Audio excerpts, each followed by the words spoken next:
Hello friends, welcome to Bhuvanas channel 27. இன்னைக்கு நம்ம உருளைக்கிழங்கு வெண்டைக்காய் குருமா எப்படி பண்றதுன்னு பார்க்க போறோம். அதுக்கு தேவையான பொருட்கள்லாம் என்னன்னு பார்க்கலாம். இன்னைக்கு நம்ம குக்கர்ல தான் செய்ய போறோம். ஒரு 3 டேபிள்ஸ்பூன் அளவுக்கு எண்ணெய் சேர்த்துக்கலாம். எண்ணெய் சூடானதும் அதில் ஒரு பட்டை, 3 கிராம்பு, ஒரு பிரிஞ்சி இலை, கொஞ்சம் சோம்பு சேர்த்துக்கலாம். கூடவே கொஞ்சம் கருவேப்பிலை, பச்சை மிளகாய், அரைத்த இஞ்சி பூண்டு விழுது 1 டேபிள்ஸ்பூன் சேர்த்துக்கலாம். ஒரு 2 நிமிஷத்துக்கு இது நல்லா வதங்கணும். இது வதங்கினதுக்கு அப்புறமா நம்ம நறுக்கி வச்சுக்கிற வெங்காயத்தை சேர்த்துக்கலாம்.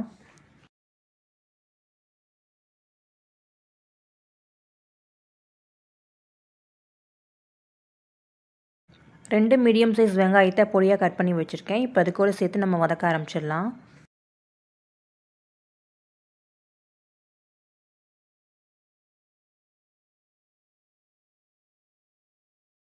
வெங்காயம் வதங்கிறதுக்கு மட்டும் உப்பு சேர்த்துக்கலாம். அப்போ தான் வெங்காயம் சீக்கிரமாக வதங்கும்.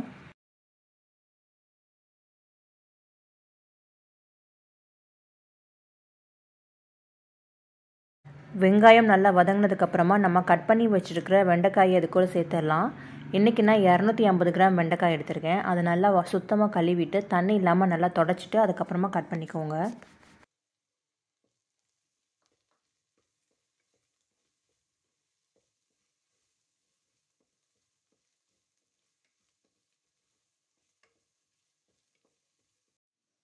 வெண்டைக்காய் சேர்த்து ஒரு 2 நிமிஷம் நல்லா வதக்கி விட்டதுக்கப்புறமா நம்ம கட் பண்ணி வச்சுக்கிற ஒரு தக்காளி சேர்த்துக்கலாம்.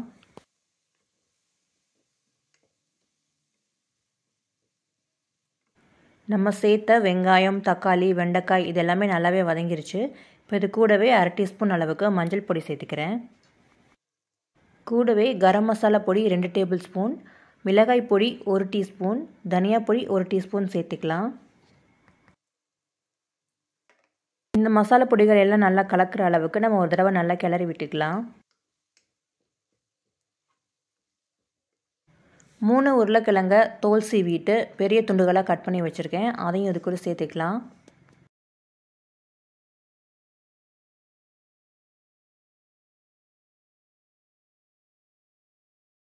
கூடவே ஒரு சிறிய துண்டு தேங்காய், 1 டீஸ்பூன் அளவுக்கு சோம்பு, 2 பச்சை மிளகா, கொஞ்சம் கசகசா, ஒரு 4-5 முந்திரி, இது கூட கொஞ்சமாக தண்ணி சேர்த்து ஒரு மிக்ஸி ஜாரில் நல்லா ஃபைன் பேஸ்ட்டாக அந்த மாதிரி அரைச்சிக்கலாம். இப்போ அரைச்ச பேஸ்ட்டை நம்ம குழம்புல சேர்த்துடலாம்.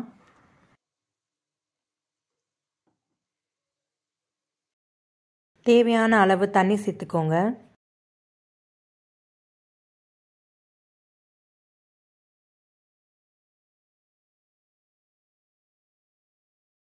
ஒரு தடவை நல்லா கிளறி விட்டுட்டு தேவையான அளவு உப்பு செக் பண்ணி சேர்த்துக்கோங்க.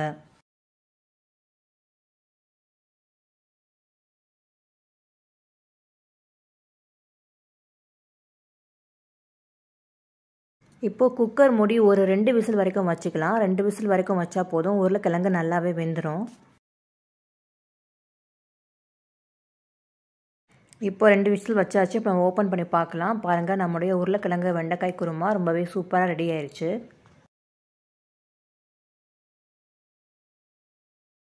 இப்போது ஒரு சர்விங் பவுலுக்கு நம்ம ட்ரான்ஸ்ஃபர் பண்ணிக்கலாம்.